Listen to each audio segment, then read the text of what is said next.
सुनिए डॉक्टर श्याम सुंदर पराशर जी की यह अनमोल कथा। आज की इस सप्तम दिवसीय कथा के भाग 1 में भक्तों आप लोगों को यह अवगत कराया जाएगा कि यह कलिकाल ही भक्ति करने का सबसे सरल युग है। कितनी सरल भक्ति होती है और किस प्रकार से बहुत ही सरलता पूर्वक हम लोग ईश्वर को प्राप्त कर सकते हैं। इस उपाय को एक भजन के माध्यम से आप लोगों को समझाने का प्रयास किया गया है, तो ध्यान से इसे सुने भक्तों। श्री राधे राधे। तो खोजते खोजते जामवंत की गुफा में घुस गए। 27 दिन तक जामवंत जी से युद्ध किया, तब परिचय हो गया। जामवंत जी बोले मैंने पहचान लिया, आप ही मेरे राम जी हो, क्योंकि राम जी के अतिरिक्त मुझे युद्ध में कोई हरा नहीं सकता। पर आप यहां कैसे आए? भगवान बोले मणि तुम्हारे पास है और चोरी हमें लगाई जा रही है, इसलिए मणि लेने आए हैं। जामवंत जी बोले मणि तो अपनी बेटी को हमने भेंट कर दी, अब पुत्री का दिया हुआ धन हम आपको कैसे दें? वैसे एक उपाय है। क्या? बोले आप हमारी बिटिया से विवाह कर लो, दहेज में हमसे मणि ले लो। भगवान बोले जैसी थारी मर्जी। जंगल में मंगल हुआ, जामवती के साथ भगवान का विवाह हुआ, मणि साथ में लेके लौटे। सत्राजित को बुला के उनकी मणि वापस लौटाई और बोले देखो ये रही तुम्हारी मणि, साथ में लाए हैं प्रमाण पत्र, पूछो इनसे तुम हमें चोरी लगा रहे थे। सत्राजित बहुत शर्मिंदा हुआ, पर सभा ने और समाज ने खूब गालियां दी। इस पापी को शर्म नहीं आई, प्रभु पर चोरी लगाई। सत्राजित बोला सरकार मुझे बचा लो, नहीं जिंदगी भर ऐसी गाली खानी पड़ेगी। भगवान बोले हम क्या कर सकते हैं? बोले सरकार आप मेरी बेटी सत्यभामा से विवाह कर लो तो मैं आपका ससुर बन जाऊंगा, फिर कोई गाली नहीं देगा मेरे को। अच्छा भाई जैसी आपकी मर्जी। सत्राजित ने तुरंत अपनी बेटी सत्यभामा भगवान को ब्याह दी। ऐसे इस मणि के चक्कर में ये 2 विवाह और हो गए, और पहला कल हो ही चुका है रुक्मिणी जी से। ऐसे 3 विवाह हो। एक बार द्वारका से दिल्ली घूमने आए, जिसका नाम था इंद्रप्रस्थ नगरी। ये पांडवों की राजधानी हुआ करती थी। पांडवों का किला आज भी दिल्ली में है। तो अर्जुन के साथ रथ में बैठ के भगवान जमुना पल्ली पार घूम रहे थे कि जमुना तट पर एक कन्या तपस्या करती हुई मिली। अर्जुन ने पूछा देवी जी आपका परिचय? कन्या ने कहा अहम देवस्य सवितुः दुहिता पतिमिच्छति विष्णुं वरेण्यं वरदं तपः परमम स्थिता। महाराज मैं सूर्य की पुत्री हूं, कालिंदी मेरा नाम है। भगवान श्री हरि को वर रूप में, पति रूप में प्राप्त करने के लिए तपस्या कर रहे हो। अर्जुन ने तुरंत प्रभु का परिचय कालिंदी से करा दिया और भगवान ने कालिंदी जी का पाणी ग्रहण कर लिया। ऐसे हो गया चौथा विवाह। एक विंद और अनुविंद नाम के 2 भाइयों की इकलौती बहन थी, नाम था मित्रविंदा। भाइयों ने अपनी बहन से कहा कि हम आपका विवाह दुर्योधन से करना चाहते हैं ताकि हस्तिनापुर से नाता जुड़ जाएगा, हमारा रुतबा बढ़ जाएगा। तो बहन जी ने भी कह दिया कोई बात नहीं, मंजूर है। तो बड़ा सुंदर स्वयंवर हुआ, बड़े बड़े राजा राजकुमार सब आए। बरमाला लेके जब निकली सभा में मित्रविंदा, तो दुर्योधन से पहले द्वारकाधीश दिखाई पड़ गए। जो उनकी दिव्य रूप माधुरी आभा प्रभा शोभा को देखा तो बातें सब भूल गई और बरमाला द्वारकाधीश के कंठ में डाल दी। भाइयों में तनातनी हो गई, ये क्या कर दिया? तो भगवान को लगा माहौल ठीक नहीं है, तो तुरंत हाथ पकड़ के वहां से 9-2-11 हो गए। ऐसे हुआ 5वां विवाह। एक थे महाराज कौशल नरेश, नाम था नग्नजित। इन्होंने प्रतिज्ञा करी कि मेरे 7 बैलों को जो एक रस्सी में नाथेगा उसी को बेटी ब्याहूंगा। और बैल एक से एक खूंखार, कोई नहीं कर सका ये काम। भगवान ने 7 रूप बना के 7 बैलों को नाथ के दिखा दिए, और सत्या नाम की राजकुमारी से भगवान का सानंद विवाह संपन्न हुआ। ये हुआ 6ठा विवाह। एक थी महारानी श्रुत कीर्ति, जो भगवान कृष्ण को अपना बेटा कहती थी। और कहने से तो कोई बेटा नहीं बनेगा, इसलिए उन्होंने अपनी बेटी भद्रा नाम की राजकुमारी का विवाह भगवान द्वारकाधीश से करके उन्हें दामाद बना लिया। बोले दामाद बेटा ही तो होता है। ऐसे हो गया ये 7वां विवाह। और एक बार चक्र में घूमती हुई मछली का नीचे प्रतिबिंब देखकर भगवान ने लक्ष्य भेदन किया और लक्ष्मणा नाम की राजकुमारी से 8वां विवाह संपन्न कर दिया। यूं 8 विवाह तो अलग अलग किए, पर 16,100 विवाह एक ही मंडप में हो गए। इतनी राजकुमारी कहां मिल गई? बोले एक नरकासुर नाम का दैत्य था, जहां किसी कन्या का पता चलता अपहरण करके अपने जेल खाने में डाल देता था। कन्याओं की संख्या 16,100 हो। आज भी ऐसे असुरों की कमी नहीं है, इसलिए आजकल विशेषकर महानगरों में कन्याओं की सुरक्षा बहुत आवश्यक हो गई है। बहुत सावधानी की आवश्यकता है। कैसे कैसे केस सामने आ रहे हैं, रोंगटे खड़े कर दे। तो उस जमाने में भी थे ऐसे असुर, जिनके जेल खाने में 16,100 कन्याएं कैद, और रहता कहां है? समुद्र के बीच में, चारों तरफ पानी ही पानी।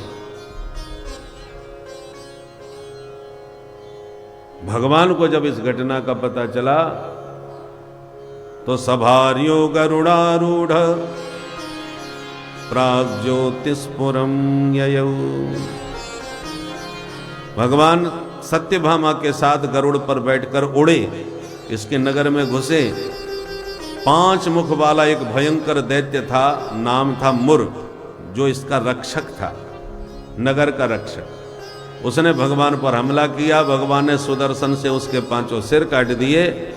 मुर का वध करने से भगवान का नाम मुरारी हो गया। बोल मुरारी भगवान की। नगर में प्रवेश करके फिर भौमासुर से भयंकर युद्ध किया प्रभु ने। सारी सेना के साथ भौमासुर का भी संहार कर दिया और जेल में जाके सभी कन्याओं को मुक्त कर दिया। कन्याएं भगवान का रूप देख के मोहित हो गई। भगवान बोले देवियों अब आप स्वतंत्र हो, जाओ अपने घर। और कन्याओं ने कहा क्या मुंह लेके घर जाएं?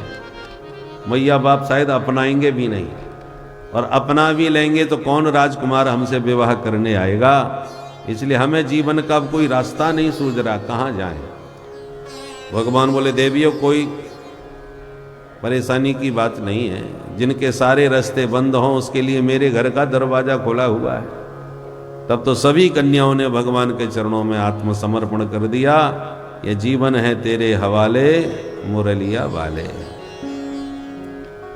भगवान ने एक मुहूर्त में सभी कन्याओं को स्वीकार किया और विधिवत उनसे विवाह करके द्वारका में लाके भव्य महलों का निर्माण करके उन्हें निवास दिया। अब भगवान के पूरे विवाह कितने हो गए? 16,108। ये द्वारकाधीश के ठाठ। समय पाकर के प्रत्येक रानी से फिर 10-10 बेटा हुए और एक एक बिटिया भाई। अब भगवान के चिरंजीवियों की संख्या कितनी हो गई? 16,108 गुणित 10 तो बराबर 1,61,080। इतने भगवान के बच्चे हुए। फिर धीरे धीरे बच्चे बड़े हो गए तो फिर बच्चों के विवाह हुए, फिर बच्चों के भी बच्चे हुए, और संख्या बढ़ते बढ़ते एक दिन वो आया कि भगवान के परिवार की जनसंख्या हो गई 56 करोड़। 56 करोड़ संख्या का भगवान का अपना निजी परिवार था। रिश्तेदार नातेदार नहीं, अपने घर के सदस्य। किसकी हिम्मत थी जो कह देता कि प्रभु सपरिवार पधारिए? 56 करोड़ की संख्या का परिवार था। और आजकल हम लोग कहते जनसंख्या बहुत बढ़ गई। सोचिए जब भगवान का ही परिवार 56 करोड़ का था तो पूरे देश की जनसंख्या उस समय क्या रही होगी? आजकल हम लोगों ने नारा लगाया हम दो हमारे दो। आजकल इसमें भी संशोधन हो गया, हम दो हमारा एक, एक ही बहुत है, बेटी हो चाहे बेटा, कोई भेद नहीं। अब जरा सोचिए, जब एक ही होगा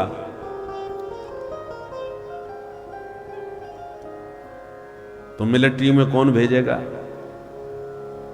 कोई नहीं भेजने वाला, इकलौता है महाराज, यही कमा खाएगा।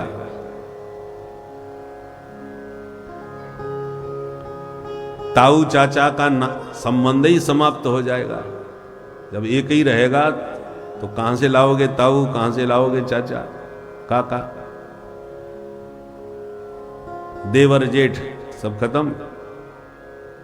ये नाते केवल भारत में ही हैं, विदेशों में नहीं होते। विदेश में तो अंकल में सब आ जाते हैं, अंकल और आंटी, बस। ये नाते ताऊ चाचा काका ये सब नहीं होते, संबंधों के नाम ही नहीं है। ये सब नाते भारत में है। परंतु जब एक ही होगा तो फिर ये नाते कहां रह जाएंगे? जब एक ही है तो चाचा काका ताऊ खत्म।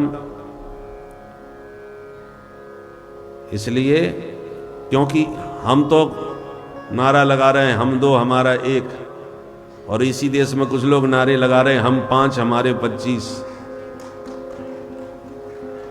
और वो अपना अभियान आगे बढ़ाते जा रहे हैं।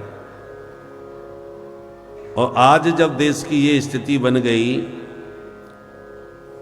कहने को हम बहुसंख्यक कहलाते हैं, फिर भी स्थिति हम लोगों की अपने ही देश में ऐसी है कि निश्चिंतता से आप ना रामनवमी मना पा रहे हो, ना हनुमत जयंती का जुलूस निकाल पा रहे हो। कब कहां से पत्थर बरसने लग जाए कोई भरोसा नहीं।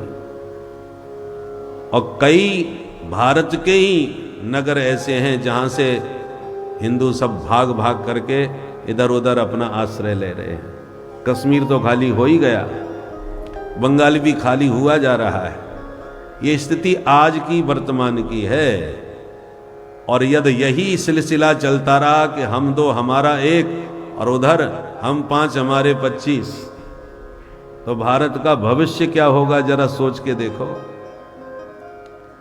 उनके लिए तो 56 देश हैं, हमारे पास तो ले दे के एक ही है। पड़ोसी नेपाल था पर वो भी अब नहीं रहा, नेपाल भी अब धर्मनिरपेक्ष हो गया। भारत, अरे भाई जब भारत के 2 खंड किए गए, एक पाकिस्तान बन गया तो दूसरे को हिंदुस्तान हिंदुओं का होना ही चाहिए, पर इसको धर्मशाला बना दिया। उधर तो उनको स्वतंत्र देश दिया और अपने देश को हमने धर्मशाला बना दिया है, सब रहो। जब सब रहेंगे तो सब अपने अपने ढंग से करेंगे, जिएंगे। हम हिंदू अपने ही देश में आज अपने धर्मों का पूरी तरह सम्मान नहीं कर पा रहे। कितने वर्ष लग गए तब तो रामलला विराजमान हो पाए हैं। ये स्थिति आज है, परंतु यह सिलसिला और दिनों तक चलता रहा तो भारत का भविष्य क्या होगा? और यहां से यदि हमको भगाया गया तो हम जाएंगे कहां? हिंदुओं को भागने के लिए कोई देश है जहां वो आश्रय ले सके? कहीं। पूरी दुनिया में सिर्फ एक यही देश है, और इसी देश को हमने अपने सुरक्षित नहीं किया, संभाल के नहीं रखा, तो भागने के लिए कोई स्थान हम लोगों के पास नहीं है। इसलिए हमने जिन आशा के साथ जिस सरकार को चुना था कि ये हमको सुरक्षित करेगी, पर उनका भी ध्यान अब इस विषय पर नहीं रहा। वो भी नए नए विचित्र कानून ला करके हम लोगों को ही एक समस्या पैदा कर रहे हैं। इसलिए हिंदुओं का कोई आश्रयदाता जिस पर हम निश्चिंत होकर के विश्वास कर सके दिखता नहीं है। कोई नागनाथ, कोई सांपनाथ। अब तो सिर्फ यह है कि हमें यह सोचना पड़ रहा है कि किस नाग को पकड़ें जिसके काटने से बच सकें। बाकी काटने के लिए तो सभी बैठे हैं, नागनाथ और सांपनाथ। इसलिए सनातनियों को सबसे पहले बिना किसी जातिवाद के, बिना किसी भेदभाव के उसको चुनना है जो सनातन धर्म की ईमानदारी से बात करे और हमारे सनातन धर्म की सुरक्षा के विषय में चिंता करे। ऐसे ही लोगों को चुन करके हमें भेजना चाहिए, चाहे वो किसी भी पार्टी के कोई भी हो, ताकि हमारी सनातनियों की बात करने वाला तो कोई हो।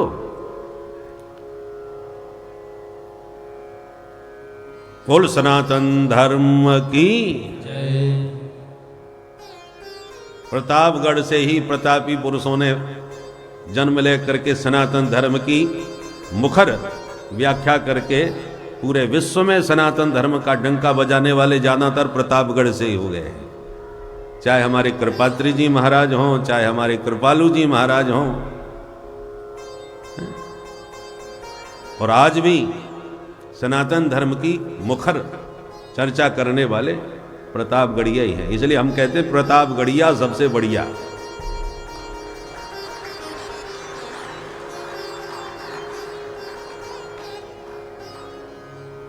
तो इतना बड़ा परिवार भगवान का 56 करोड़ की संख्या, और सदा मस्त मुस्कुराते हुए माधव रहते हैं। एक दिन भगवान द्वारकाधीश, देखो भगवान के संपूर्ण चरित्र आप देख लीजिए, संघर्ष ही संघर्ष है।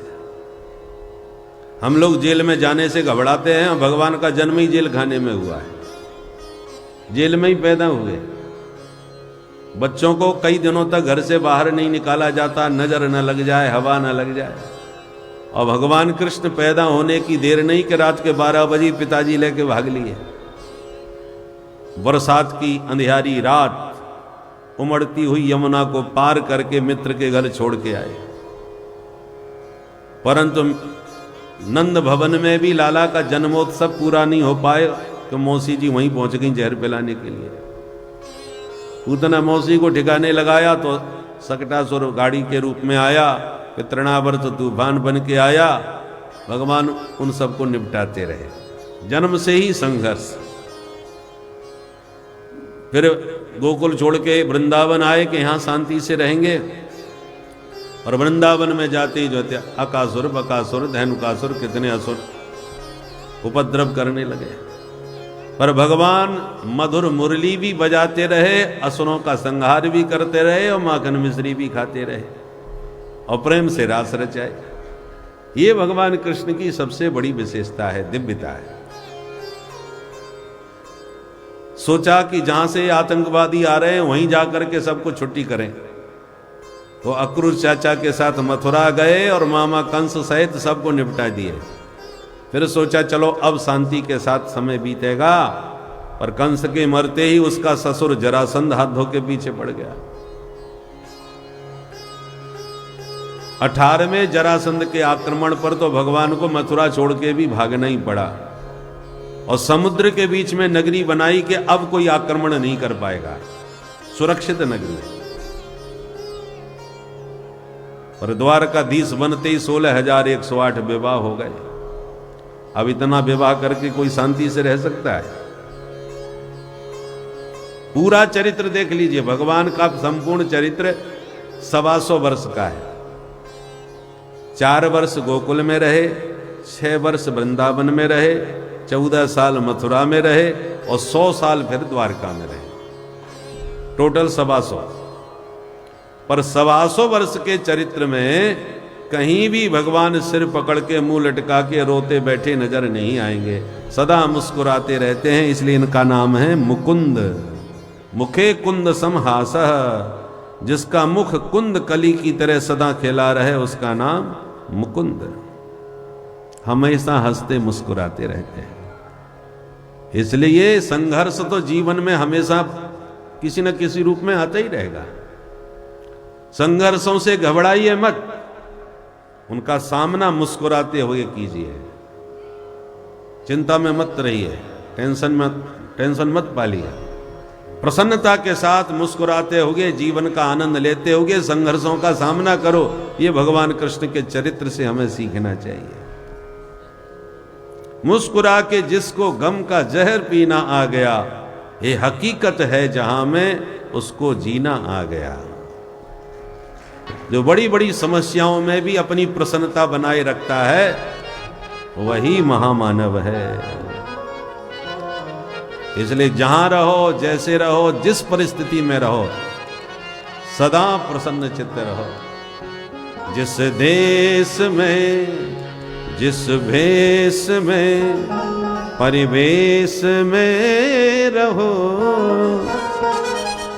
राधा रमण, राधा रमण, राधा रमण कहो। जिस देश में, जिस भेष में, परिवेश में रहो, राधा रमण, राधा ताली बजाते हुए मस्ती में गाइए। रमण कहो। राधा रमण, राधा रमण, राधा रमण कहो। राधा रमण, राधा रमण, राधा रमण कहो। जिस संग में, जिस ढंग में, जिस रंग में रहो, जिस संग में, जिस ढंग में, जिस रंग में रहो, जिस संग में, जिस ढंग में, जिस रंग में रहो, जिस संग में, जिस ढंग में, जिस रंग में रहो, राधा रमण, राधा रमण, राधा रमण कहो। राधा रमण, राधा रमण, राधा रमण कहो। जिस देश में, जिस वेश में, परिवेश में रहो, राधा रमण, राधा रमण, राधा रमण कहो। ओ राधा रमण, राधा रमण, राधा रमण कहो। श्री राधे।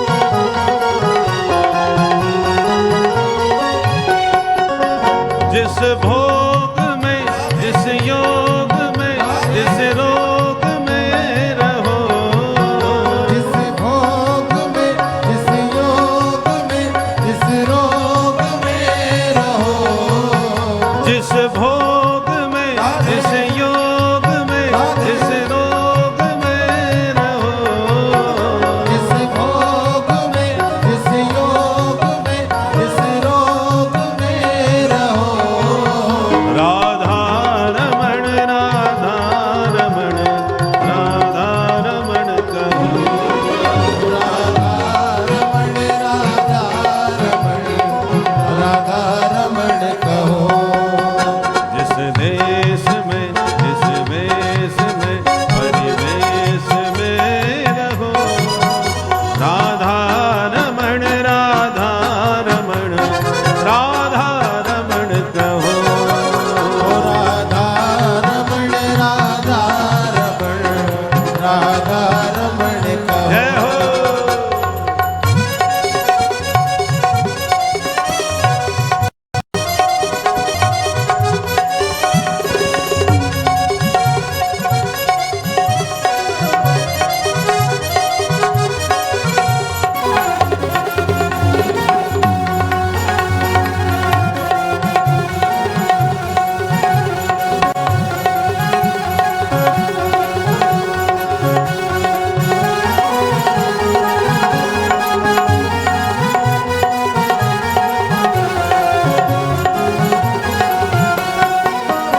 जिस काम में, जिस धाम में, जिस ग्राम में रहो, और जिस काम में, जिस धाम में, जिस काम में रहो, जिस काम में, जिस धाम में, जिस ग्राम में रहो, और जिस काम में, जिस धाम में, जिस काम में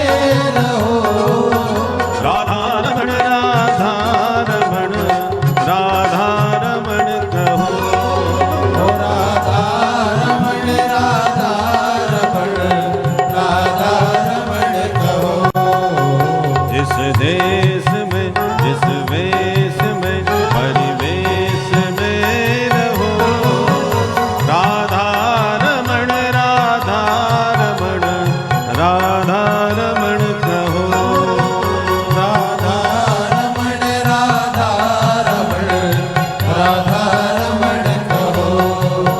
श्री कृष्ण को भजो सदा, श्री राम को भजो, श्री कृष्ण को भजो सदा, श्री राम को भजो। राधा रमण राधा रमण, राधा रमण कहो, राधा रमण राधा रमण, राधा रमण कहो। बोल राधा रमण लाल की, कृष्ण कन्हैया लाल की जय। जय श्री राधे। तो हर परिस्थिति में जहां भी रहो, जिस हालत में रहो, सदा प्रसन्न चित्त रह करके संघर्षों का सामना करो। एक दिन बाल गोपाल बोले, प्रभु कभी हमें घुमाने फिराने ले चलो। भगवान बोले चलो आदि घुमा लाते हैं। घूमने निकले। गर्मियों का समय, एक बगीचा दिखाई पड़ा, ठंडी ठंडी हवा। भगवान बोले जगह बड़ी प्यारी लग रही है भैया, हम इस वृक्ष के नीचे थोड़ा सा विश्राम करते हैं, आप लोग खेलो। तो बच्चे गेंद खेलने लगे। खेलते खेलते बच्चों की गेंद एक कुएं में गिरी। जाकर के कुएं में देखा तो बड़ा विशाल गिरगिट उस कुएं में पड़ा हुआ था। प्रभु को समाचार दिया कि प्रभु इतना बड़ा गिरगिट तो कभी नहीं देखा। भगवान आए, गिरगिट को बाहर निकलवाए और प्रभु का स्पर्श होते ही गिरगिट का शरीर छूट गया। उसमें से एक दिव्य महापुरुष प्रकट हो गया। प्रभु ने पूछा श्रीमान आपका परिचय? तो उसने परिचय दिया। नगो नाम नरेंद्रो हम इक्ष्वाकु तनय प्रभो, दाने स्वाख्यायमानेषु यदि ते कर्णमस्पृशम्, यदि ते कर्णमस्पृशम्।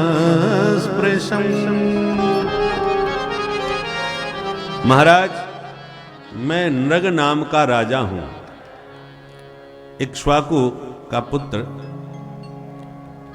आप कहीं भी दानियों की चर्चा करेंगे तो सबसे पहले मेरा नाम ही सुनेंगे। दुनिया में मेरे जैसा दानी कोई पैदा नहीं हुआ महाराज।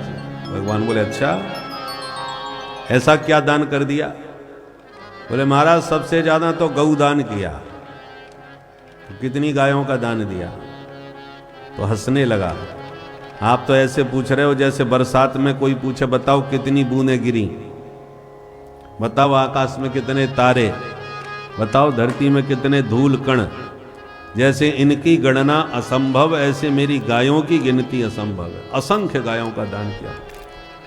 यावत्य सिकता भूमिर यावत्यो दिवितारका, यावत्यो वर्षधाराश्च तावती रददास्मगा। भगवान बोले तो गिरगिट क्यों बना फिर? इतना बड़ा दानी था। बोले महाराज ये गलती हो गई हमसे। क्या? एक ब्राह्मण की गाय में भाग करके मेरी गायों में मिल गई, मैं पहचान नहीं पाया और उसे अपनी गाय समझ के दूसरे ब्राह्मण को दान कर दी। जो ब्राह्मण मुझसे लेके जा रहा था दान में गाय, और जिसकी गाय थी वो ब्राह्मण खोजता फिर रहा था, तो दोनों टकरा गए। अब दोनों लड़ने लगे, वो कहता है मेरी, वो कहता है मेरी। झगड़ा हुआ तो मेरे सामने आ गए। राजन करो फैसला, ये गाय किसकी थी, आपने किसको दी? अब दोनों की बातें सुन के राजा चक्कर में पड़ गए। महाराज गलती हो गई हमसे, पंडित जी गाय तो आपकी ही थी, पर मैं पहचान नहीं पाया, अपनी समझ के इनको दान कर दिया। इसके बदले में आप और ले जाओ। और जिसकी गाय थी वो ब्राह्मण ने कहा मैं दान नहीं लेता, दान लेने से ब्राह्मण का तेज नष्ट होता है। मैं तो गौ माता की सेवा करता हूं, इसी का दूध पी के मस्त रहता हूं, मुझे दानवान की जरूरत नहीं है, मेरी गैया वापिस दिलवाओ। अब जिसको वो दान कर चुके थे उससे कहा पंडित जी इनको लौटा दो, आप दूसरी ले जाओ। अब उस ब्राह्मण ने कहा सुनो राजन, आपने इस गाय की पूंछ पकड़ के संकल्प पूर्वक मुझे दान दिया है, अब आप मुझसे वापिस लोगे? दिया हुआ दान जो वापस ले वो घोर नरक का गामी होता है। अब राजा फंस गए। दोनों ब्राह्मण उस गाय को लेके अड़ गए। राजा से कोई निर्णय नहीं बना तो दोनों ही ब्राह्मण रुष्ट होकर गाय छोड़ के वहां से चले गए कि तू संभाल। जिसको दान दिया था उसने कहा ऐसा दान मुझे नहीं चाहिए, अपने पास रख। और जिसकी गाय थी उसने कही राजा तूने मेरी गाय उसको दान कर दी तो अब तू अपने पास ही रख, मुझे नहीं चाहिए। दोनों ही छोड़ के चले गए। मरणोपरांत राजा से यमराज ने पूछा बड़े पुण्यात्मा हैं पर एक गड़बड़ आपसे हुई है, तो पहले पाप भोगोगे या पुण्य? राजा ने कहा मेरा पुण्य तो बहुत है, पाप थोड़ा सा है, तो पहले इसी को निपटा दो। बस इतना कहती उसी पाप से आज मैं गिरगिट बन के इस कुएं में गिरा। पर आज मेरे वो अनंत पुण्य उदय हो गए कि आपके स्पर्श और दर्शन से सारे पाप पूरी तरह साफ हो गए। अब मैं निकलता हूं। प्रभु को प्रणाम करके चला गया। भगवान ने अपने बच्चों को वहीं बैठा के समझाया, बच्चों सुन लिया तुमने इसकी कहानी। ब्राह्मण का धन अनजाने में भी घर में आ जाए तो ये दशा होती है, और जानबूझ के जो ब्राह्मण का धन खाएगा उसकी गति क्या होगी सोच लो। भगवान कहते हैं कुलम समूलम दहती ब्रह्मस्वारिणी पावका। जहर खाने से तो खाने वाले का ही जीवन नष्ट होता है, ब्राह्मण का धन खाने से तो सारा वंश नष्ट हो जाता है, कुल नष्ट हो जाता है। कुलम समूलम दहती ब्रह्मस्वारिणी पावका।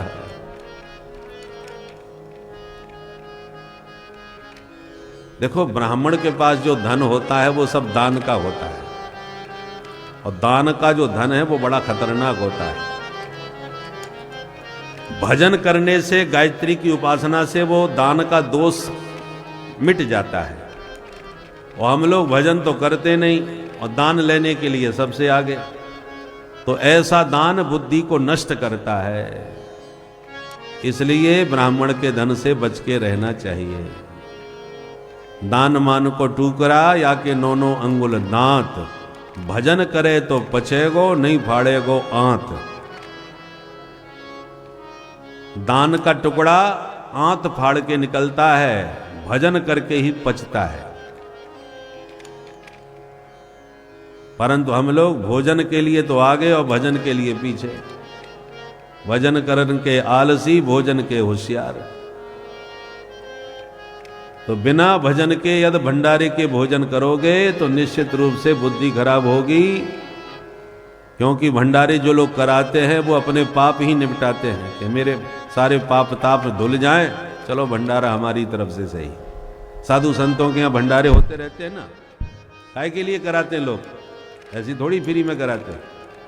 हमारे वंश की अलाय बलाय, घर की भूत व्याधा सब दूर हो जाए महाराज, आज का भंडारा हमारी तरफ से।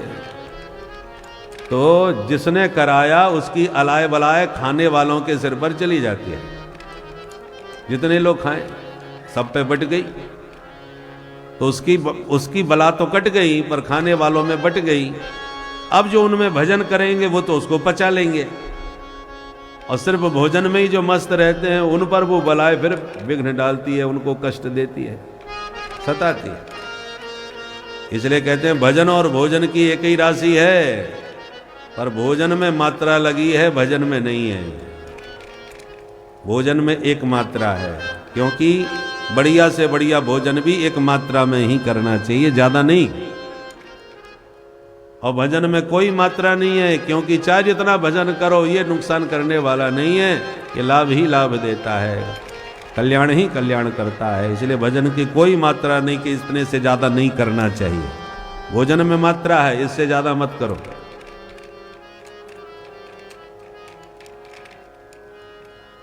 तो चूंकि ब्राह्मण संध्या वंदन करते हैं, गायत्री का जाप करके उस दान के अन्न को पचा लेते हैं, तो ब्राह्मण जो संध्या वंदन करता हो उसी को दान देना चाहिए और उसी ब्राह्मण को दान लेना भी चाहिए।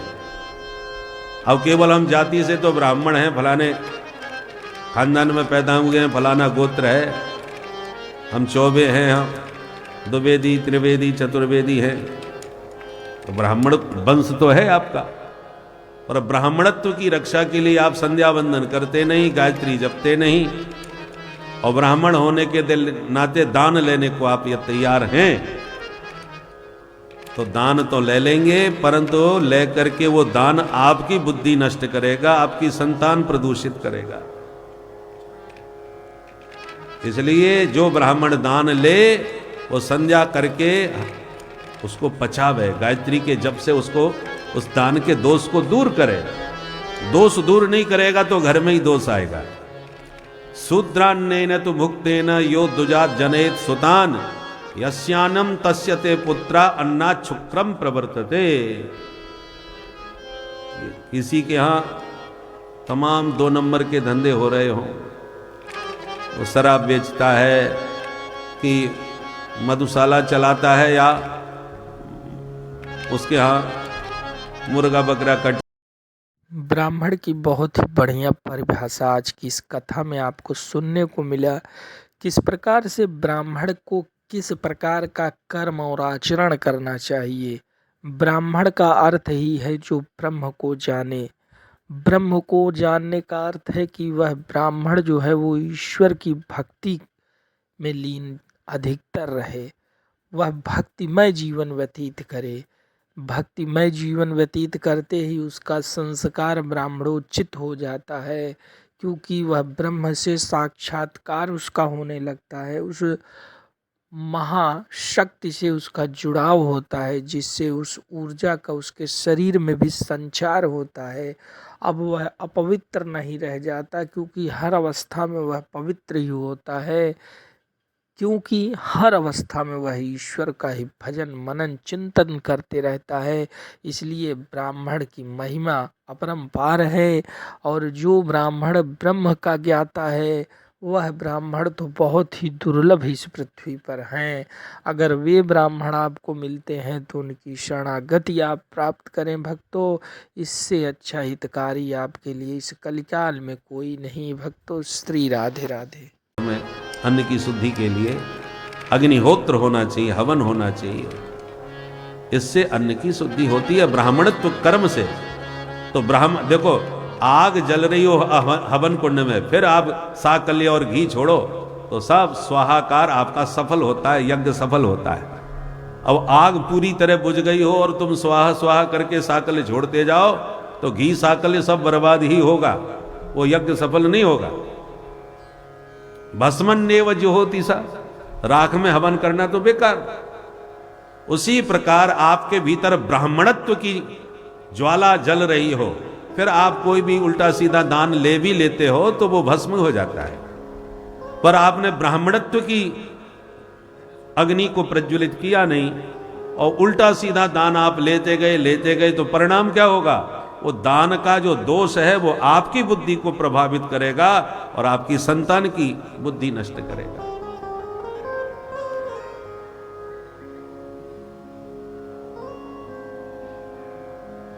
इसलिए ब्राह्मण के लिए बहुत आवश्यक है संध्या करना। त्रिकाल संध्या होनी चाहिए, प्रातः काल, मध्याह्न और सायंकाल।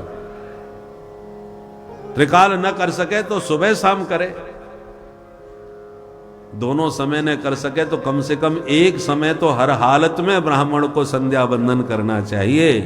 यदि एक समय भी नहीं कर पा रहा तो वो नाम मात्र का ब्राह्मण है, उस ब्राह्मण को न दान देना चाहिए ना ही उस ब्राह्मण को लेना चाहिए। ये शास्त्र का विधान है। शास्त्रों ने उन्हीं ब्राह्मणों की महिमा को मुक्त कंठ गाया है जिनके अंदर ब्राह्मणत्व है, जो संध्या वंदन करके गायत्री की उपासना करके अपने ब्राह्मणत्व को जीवित रखे हुए हैं। उन ब्राह्मणों की महिमा है, उनके सामने तो भगवान भी सिर झुकाते हैं, नतमस्तक होते हैं, मुक्तकंठ उनकी महिमा का गुणगान करते हैं।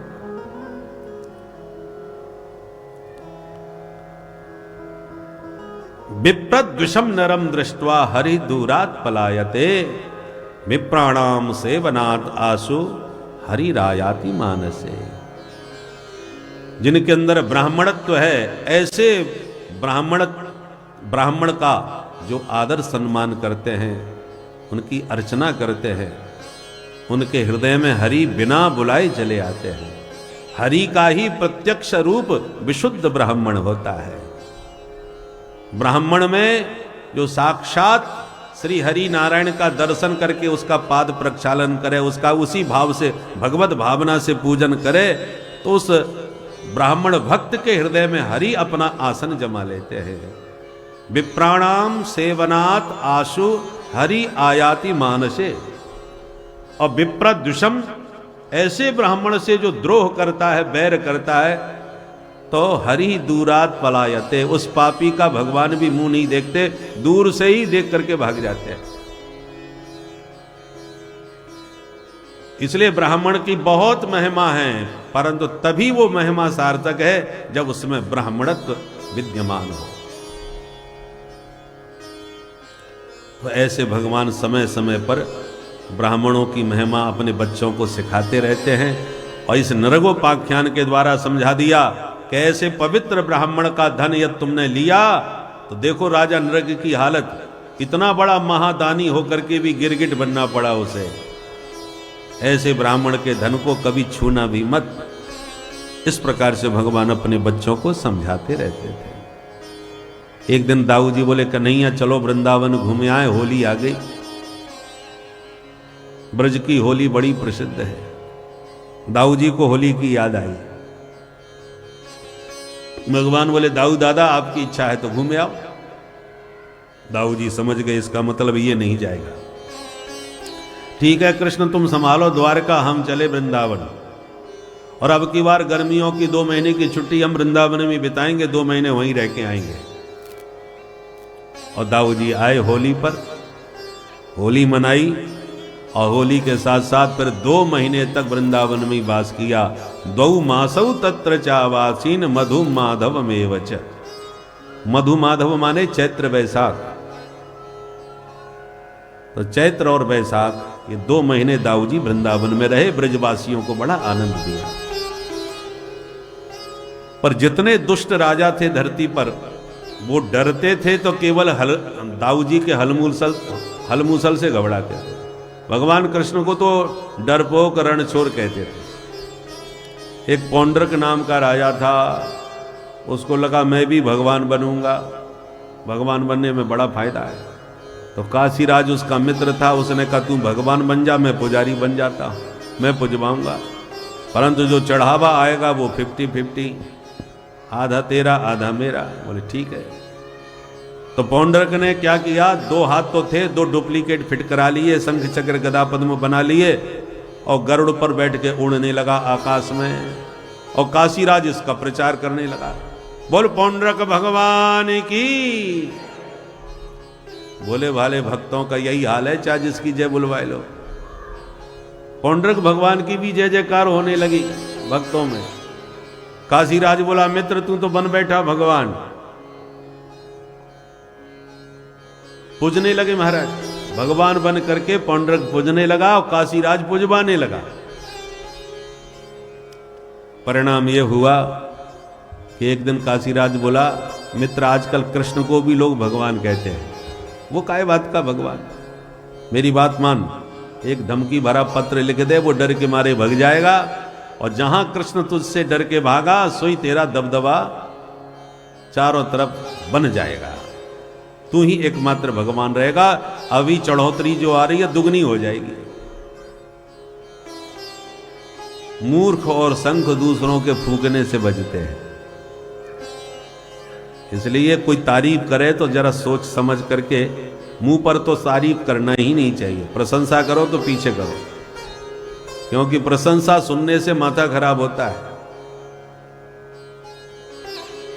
काशीराज ने उसकी इतनी प्रशंसा कर डाली कि वो अपने आप को भगवान ही मानने लगा, और एक धमकी भरा पत्र भगवान को भेज दिया। दूत ने भगवान को पत्र दिया, उद्धव जी ने लिया। भगवान बोले क्या लिखा है जरा पत्र पढ़ो। उद्धव जी पत्र पढ़ के खूब हंसे, महाराज आप तो नकली निकल पड़े। क्यों? बोले असली भगवान अब पैदा हो गए हैं। पत्र में उन्होंने लिखा है आपके लिए। क्या? बोले वासुदेवो वतीणो हम एक एवन चापरः भूतानामनुकंपार्थम त्वं तो मिथ्याभिधाम तज। कृष्ण मैं ही भगवान हूं, जीवों पर कृपा करने के लिए अवतार ले चुका हूं, तू झूठा है, अपने को भगवान कहलाना बंद कर। सुन के भगवान को भी हंसी आ गई और दूत से बोले, जाओ अपने भगवान से कहो कि हम कल ही उनसे मिलने आ रहे हैं। दूत ने ला करके पौंड्रक को समाचार दिया। जो पौंड्रक ने सुना कि कल वो हमसे मिलने आ रहे हैं, सोई घबरा गया। काशीराज से बोला, क्यों ने मूर्ख, तूने कहां फंसा दिया?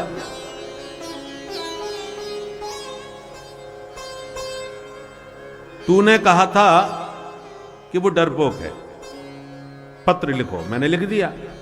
अब वो तो मुझ पर ही हमला करने आ रहा है, अब वो मुझको छोड़ने वाला नहीं है।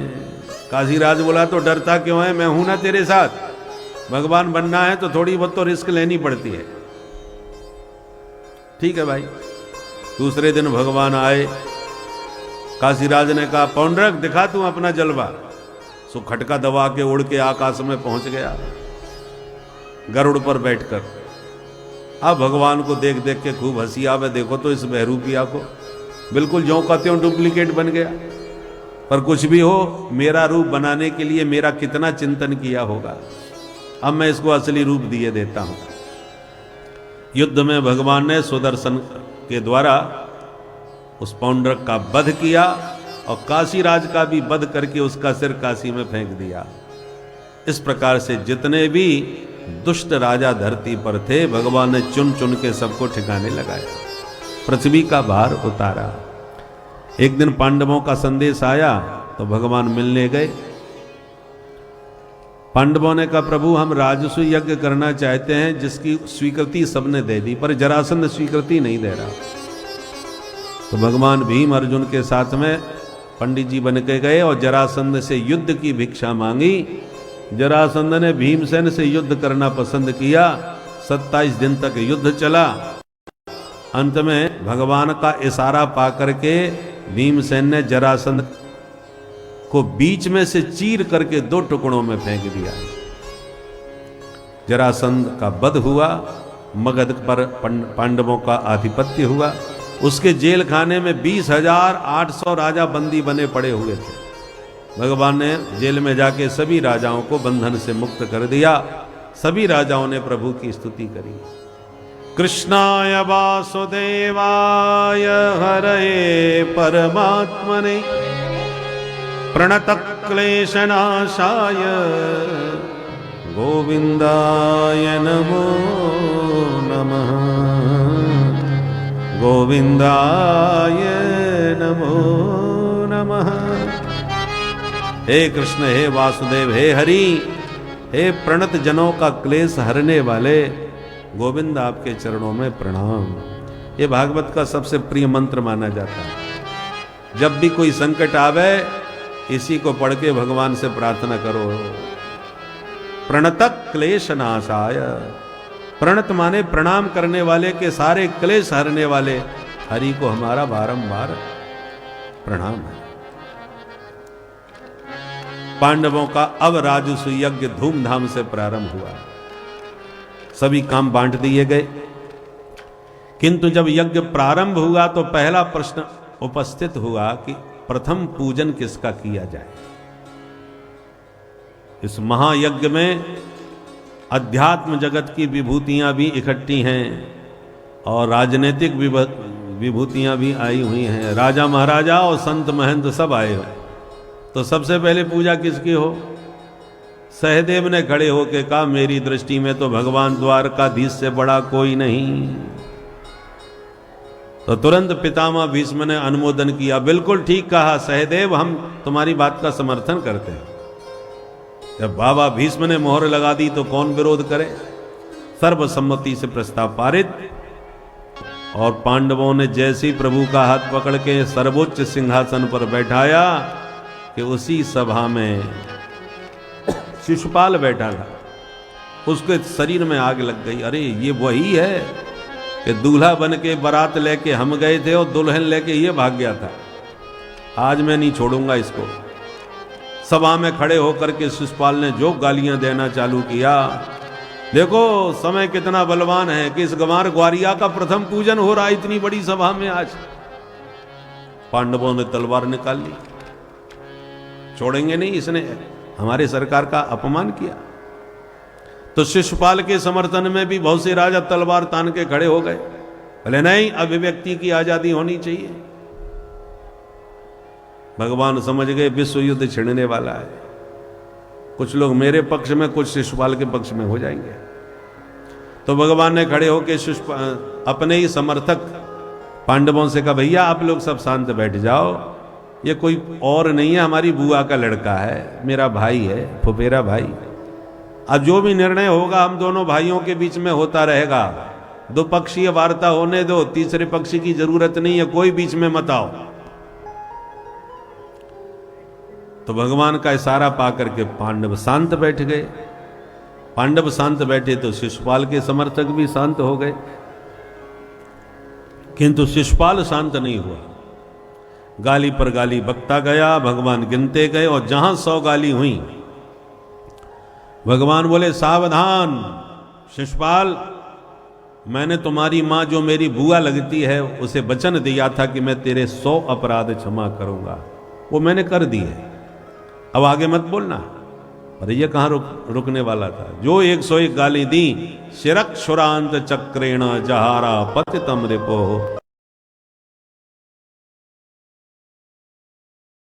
तेज उसके शरीर से प्रकट होकर भगवान में समा गया। भगवान ने समस्त विश्व के राजाओं को संकेत दिया कि हम सनातनी, हम भारतीय बड़े ही सहिष्णु होते हैं। हमारा मूल मंत्र है सर्वे भवन्तु सुखिनः सर्वे सन्तु निरामः। हम सबके सुख की कामना करते हैं, विश्व के कल्याण की हम उद्घोषणा करते हैं, परंतु हमारी इस सज्जनता और सहिष्णुता को जो कायरता समझते हैं, हमें इस नाते डरपोक समझते हैं, उनके लिए हमारे पूर्वजों ने दूसरा मंत्र भी सिखाया है, सठे साठ्यम समाचरेत। जो जिस भाषा में समझे उसको उसी भाषा में समझाना चाहिए, क्योंकि सज्जनता उसी को शोभा देती है जिसमें शक्ति भी हो। शक्तिहीन के मुख से सज्जनता की बातें कायरता जैसी लगती। कोई पहलवान 2 थप्पड़ रसीद कर दे आपको और आप कहो कि हमको लड़ना पसंद नहीं, चलो तुम्हें माफ किया, लड़ाई झगड़ा करना ठीक बात नहीं है, तो 2 थप्पड़ और रसीद कर देगा। तुम हाथ जोड़ने के अलावा कर ही क्या पाओगे उस पहलवान का? तो वो सहनशीलता थोड़ी हुई, ये तो व्यवस्था है। क्या करें, हम कुछ बिगाड़ भी तो नहीं पा रहे। सारी दुनिया को पता चल गया कि ये जो फाइल खुली है उसमें कौन कौन कैसे कैसे दिग्गज लोग जाते थे और क्या क्या कुकर्म करते थे, परंतु महाराज अब क्या करें, ऐसे शक्तिशाली लोग हैं कि कोई दुनिया में कुछ उनका बिगाड़ ही नहीं सकते। सबको सब कुछ पता चल गया, पर कौन क्या बिगाड़ सकता है? इसको व्यवस्था कहते हैं, इसको सहनशीलता नहीं कहते। क्षमा सोहती उस भुजंग को जिसके कंठ गरल हो, उसका क्या जो दंतहीन विषहीन विनीत सरल हो। जहरीला दांत उखाड़ दिया जाए सांप का, तोड़ दिया जाए दांत, और फिर वो सांप दांत टूटने के बाद कहे कि हमने काटना बिल्कुल छोड़ दिया है, अब हम बहुत सज्जन धार्मिक हो गए, तो उसके मुंह से ये बात अच्छी नहीं लगेगी, क्योंकि तू अब काट के कर भी क्या लेगा? काट भी लेगा तो क्या कर लेगा? जब उसका दांत जहर का लगा हो, उसकी एक फुसकार से व्यक्ति मर सकता हो, उसके बाद वो यदि कहता है कि मैंने काटना छोड़ दिया, अब मैं किसी को डसता नहीं हूं, तब उसकी वाणी से यह बात अच्छी लगेगी। क्षमा सोहती उस भुजंग को जिसके कंठ गरल हो, जब जहर हो तब वो क्षमा करे, तब उसकी शोभा है। और जहर के दांत टूट गए फिर तो वो क्या काटेगा? लोग खिलौना बना के गले में लटकाए डोलते हैं सांपों को, फिर वो व्यवस्था कहलाती है। तो इस प्रकार से भगवान ने एक शिशुपाल को दंड देकर के सभी उद्दंड राजाओं पर अपना परोक्ष अंकुश लगा दिया कि हम सज्जन हैं, 100 गाली सुन लेते हैं, इसका मतलब ये नहीं है कि हम दुर्बल हैं, कुछ कर नहीं सकते। समय पर शक्ति का प्रयोग नहीं किया तो आप कायर सिद्ध हो जाएंगे। इसलिए समय समय पर राष्ट्र की रक्षा के लिए अपनी शक्ति का प्रयोग करते रहना चाहिए। बोलो भक्तवत्सल भगवान की। सुखदेव जी कहते हैं, परीक्षित हरि अनंत, हरि कथा अनंता। भगवान के अनंत चरित्र हैं, तुम क्या सुनना चाहोगे बताओ। तब परीक्षित ने कहा, प्रभु भगवान का एक नाम है दीन बंधु, तो भगवान ने किसी दीन को बंधु बनाया भी था कि नहीं? ऐसा कोई पावन चरित्र हो तो सुनाए। तब सुखदेव जी को सुदामा जी की याद आई, और सुदामा जी का परिचय बड़े प्रेम से डूब करके सुखदेव जी देते हैं। कृष्णस्यासीत् सखा कश्चित् ब्राह्मणो ब्रह्मवित्तमः विरक्त इंद्रियार्थेषु प्रशांतात्मा जितेन्द्रियः।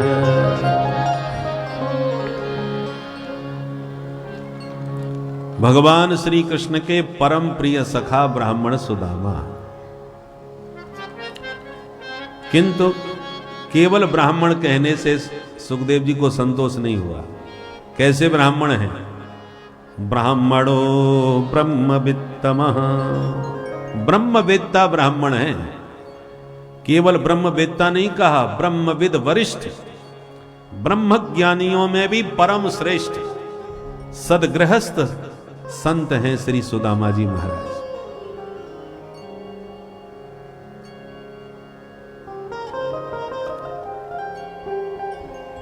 प्रायः संत कहने पर हम लोग एक विरक्त वेश अपने मन में धारण कर लेते हैं, कोई बाबा बैरागी हो गया।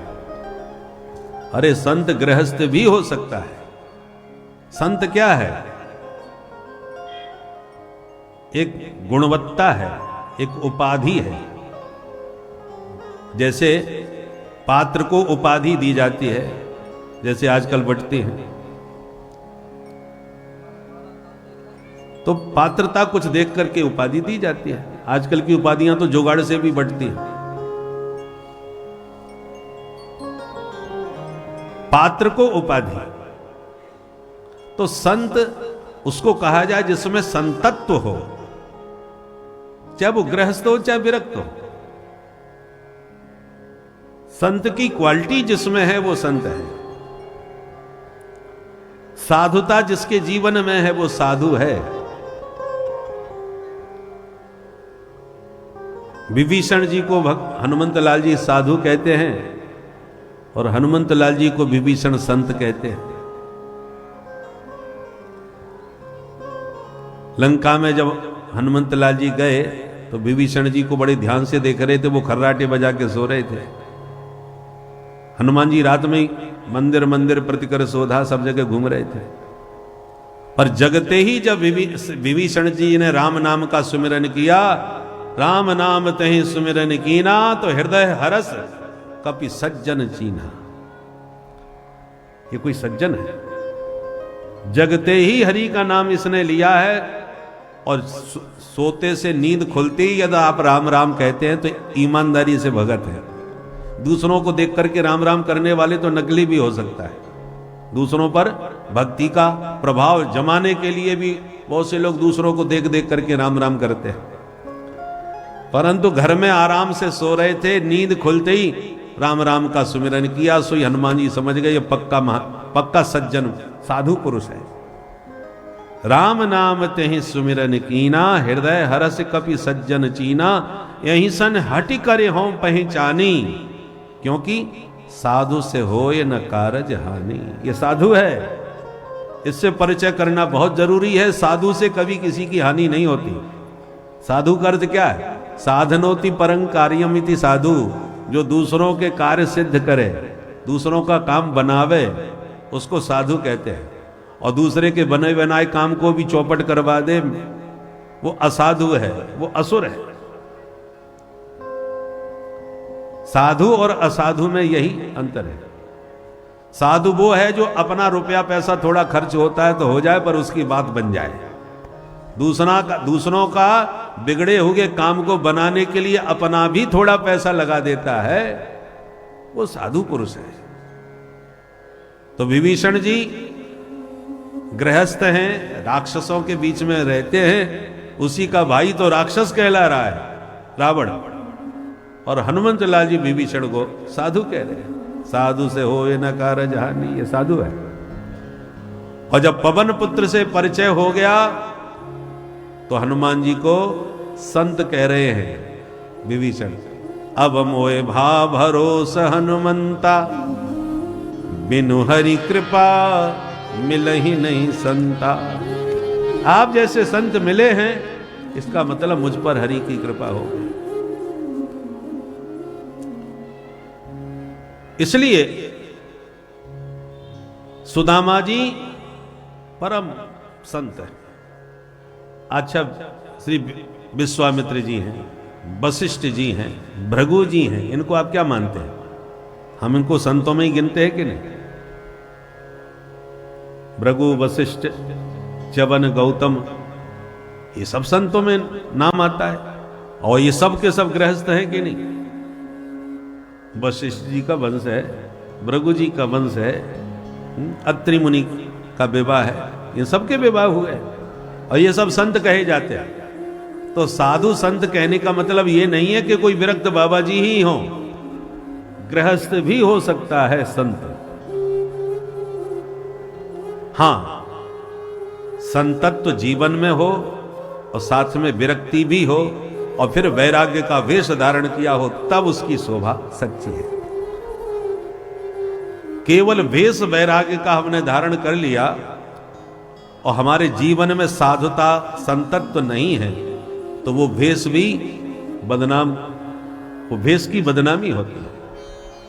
पुलिस में आप भर्ती हो गए हो, बाकायदा सरकार से आपको प्रमाण मिल गया हो, और फिर वर्दी पहन के घूमो तो वर्दी की शोभा है कि भाई पुलिस वाला खड़ा है। और पुलिस में भर्ती भय नहीं और कहीं से भी खाकी वर्दी पहन करके आ गए तो आप अपराधी कहे जाएंगे। पता चल गया ये नकली पुलिस वाला है तो जेल में आपको डाल दिया जाएगा। वर्दी की बदनामी कर रहे हो, वर्दी को कलंकित कर रहे हो।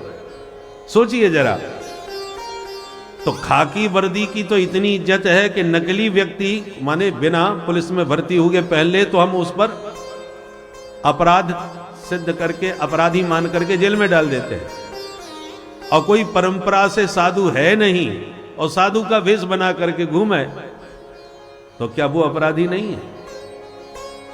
और ऐसा साधु वेशधारी कोई अपराध कर दे तो पत्रकार लिखेंगे फलाने वो साधु के द्वारा अमुक के साथ ऐसा हो गया, साधु ने जेब काट ली, अमुक दुष्कर्म किया। तो बदनाम कौन हुआ? वेश बदनाम हुआ, साधु का नाम बदनाम हुआ।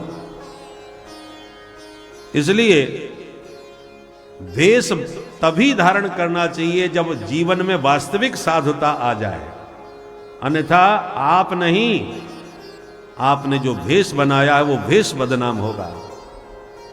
बहुत से डकैत लोग पुलिस की वर्दी पहन करके लूटने आ जाते हैं तो बेचारे वर्दी के नाते पुलिस वाले समझते हैं, और जब लूट के चले जाते हैं तो कहते हैं पुलिस वालों ने लूट लिया, बाद में पता चला वो फर्जी निकले।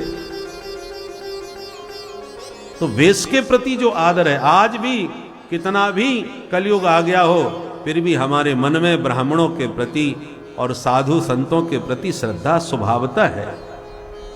पर उस श्रद्धा का दोहन करने के लिए कुछ असुर लोग भी साधु बन करके आ जाते हैं। बहुत से असुर छलने के लिए, धोखा देने के लिए साधु का वेश बना लेते हैं या पंडित जी का वेश बना लेते हैं। जिस वेश के प्रति लोगों की समाज की श्रद्धा है, उस श्रद्धा का लाभ उठाने के लिए फर्जी भी लोग बन जाते हैं। इसलिए ऐसे फर्जी बाड़े से सावधान होना चाहिए। आजकल जो देखे वो शर्मा जी लिख ले। जब पूछा जाए कौन से शर्मा जी हो भाई, कौन से ब्राह्मण हो, बोले हम गौड़ ब्राह्मण हैं। कहीं से सुन लिया गौड़, गौड़ में कौन से गौड़ हो? ओए हाय अल्लाह, गौड़ में भी और। बोलो राधे राधे। तब समझ में आई ये तो अल्लाह वाला है। तो ऐसा फर्जीवाड़ा बहुत चल रहा है। बढ़िया रुद्राक्ष की माला पहन करके और भगवा कपड़े पहन करके और त्रिपुंड आदि लगा करके मेला में आ जाते हैं, कहीं कुछ आ जाते हैं, और फिर उनके द्वारा कुछ उपद्रव होता है तो बदनामी साधु समाज की होती है। तो जब पुलिस की वर्दी आप नहीं पहन सकते, जब तक आप पर उसका अधिकार नहीं है पहनने का, तो आप साधु संत का वेश कैसे बना सकते हो जब तक आप परंपरा से किसी साधु की संगति में नहीं आए। सुदामा जी महाराज सदगृहस्थ हैं पर महान संत हैं। विरक्त इंद्रियार्थेषु प्रशांतात्मा जितेंद्रिय, ये साधता है सुदामा जी। इंद्रियों के विषयों से एकदम विरक्त, हमेशा शांत, तो कभी कभी अशांत हो जाते हैं, पर ये तो प्रशांत आत्मा है, कभी अशांत नहीं। 5-5 दिन तक घर में चूल्हा नहीं जलता, अन्न का दाना पेट में नहीं जाता, फिर भी भगवत भजन में मस्त। ऐसे विरक्त साधु हैं, भीतर से विरक्त, बाहर से गृहस्थ। जितेंद्रिय, पूरी तरह इंद्रियों को जिसने जीत रखा है, ऐसे थे सुदामा जी महाराज। आजकल हम सुदामा जी को कार्टून बना देते हैं एक तरह से, कहीं कहीं लीला चरित्रों में दिखा देगा। कोई उन्हें लंगड़ा बना देगा, लंगड़े थोड़ी थे भाई, दीनहीन दिखाने के लिए कोई लंगड़ा बना देगा, कोई उनका उपहास उड़ाता है। नहीं नहीं, परम जितेंद्रिय प्रशांतात्मा उच्च कोटि के संतों में श्री सुदामा जी महाराज हैं। अरे साक्षात भगवान द्वारकानाथ जिसे अपना मित्र कह करके अपनाते हो, वो कोई हैरा गहरा नत्थु गहरा होगा क्या? बिना किसी विशेषता के तो देश का प्रधानमंत्री और मुख्यमंत्री भी किसी पर हाथ नहीं रखता, यदि वो अपराधी हो तो या सामान्य व्यक्ति हो तो। कोई विशेषता होगी तभी कोई विशेष व्यक्ति उसको अपना कहता ये हमारे हैं। तो साक्षात भगवान जिसको अपना मित्र कहते हो, वो कोई साधारण व्यक्ति थोड़ी है। सुदामा जी हैं भगवान श्री कृष्ण के मित्र और महान उच्च कोटि के संत, सदगृहस्थ संत। इनकी पत्नी पतिव्रता पतिम प्राह मुलायता बदनेन सा, दरिद्रा सीदमाना सा बेपमाना विगम्य च। सुदामा जी को इतने विशेषण दे डाले और पत्नी को विशेषण दिया दरिद्र। उनकी पत्नी सुशीला देवी महादरिद्र थी। दरिद्र क्यों कहा? दरिद्रो यस्त्व संतुष्ट, जो अपने जीवन में असंतुष्ट रहे वही दरिद्री। सुदामा जी को कुछ न मिले फिर भी संतुष्ट हैं, मस्त हैं, इसलिए सुदामा जी को दरिद्र नहीं कहा। सुशीला को इसलिए कहा कि उसके मन में धन की कामना हमेशा बनी रहती है। 5 दिन हो गए चूल्हा नहीं जला, मैं क्या खाऊं, क्या खिलाऊं, बच्चों को क्या पाऊं। माताओं को तो घर गृहस्थी की चिंता रहती है, वो गृह स्वामिनी होती हैं। एक दिन सुशीला ने अपने पति सुदामा जी को प्रणाम करके पूछा, ननु ब्रह्मन भगवतः सखा साक्षात् श्रियः पति, ब्रह्मण्यस्य शरण्यस्य भगवान सात्वतर्षभ। हे स्वामिन, मैंने सुना है कि द्वारकानाथ श्री कृष्ण आपके बहुत अच्छे मित्र हैं। चौंक गए सुदामा जी। अरे ब्राह्मणी, किसने कहा तेरे से? बोले आपने तो कभी नहीं कहा। एक साधु आए थे भिक्षा मांगने, घर में कुछ था ही नहीं, मैं क्या देती, हाथ जोड़ ली। उसके लिए कुछ दृष्टांत हमारे इतिहास में मिलते हैं और कुछ कवित्व के माध्यम से भी यह समझाया गया है कि जो गूंगा होगा वह शास्त्र व्याखने लगेगा, जो अंधा होगा उसे सब कुछ दिखाई देगा, जो लंगड़ा होगा वो पहाड़ों पर भी दौड़ के चढ़ जाएगा। हे मानव, ईश्वर जो हैं असंभव को संभव, संभव को भी परासंभव कर सकते हैं। बिनु पग चलई सुनई बिनु काना। आप ईश्वर का वर्णन ही यह कर सकते हैं कि उनके न हाथ हैं न पैर हैं, किंतु सब वही कर रहे हैं, हर जगह वही हैं। उनके न कर्ण हैं, वो सब सुन रहे हैं, उनके न नेत्र हैं, वह सब देख रहे हैं। प्रभु के उस निज स्वरूप का इसमें वर्णन किया गया है, उस निराकार स्वरूप का वर्णन किया गया है, जिसकी बृहद व्याख्या जानने के लिए आप किसी उचित गुरु का मार्गदर्शन प्राप्त करें अथवा हमारे आश्रम में हमसे संपर्क करें। भक्तों, राधे राधे। ताकि लोग में प्रभाव दबदबा जमे। परंतु सुदामा जी के घनिष्ठ मित्र हैं, केवल हाथ मिलाने का फोटो नहीं है, साथ के पढ़े हुए हैं, सहपाठी हैं और घनिष्ठतम मित्र हैं। और आज भगवान के रूप में पूरी पृथ्वी पर जिनकी प्रतिष्ठा हो चुकी है, जन जन में जिन्हें लोग भगवान मान करके पूज रहे हैं, वे द्वारकाधीश घनिष्ठ मित्र होते हुए भी सुदामा जी के घर में 5-5 दिन तक चूल्हा नहीं जल रहा और आज तक सुदामा जी ने किसी को बताया नहीं। ऐसे हैं सुदामा जी। सतंजीव है। सुशीला ने कहा, यदि ये आपकी बात सत्य है तो मेरी प्रार्थना, एक बार आप अपने मित्र से तो मिले आओ। कभी अपने मित्र की तुम्हें याद नहीं आती? अब सुदामा जी के मन में उमंग उठी कृष्ण दरस की।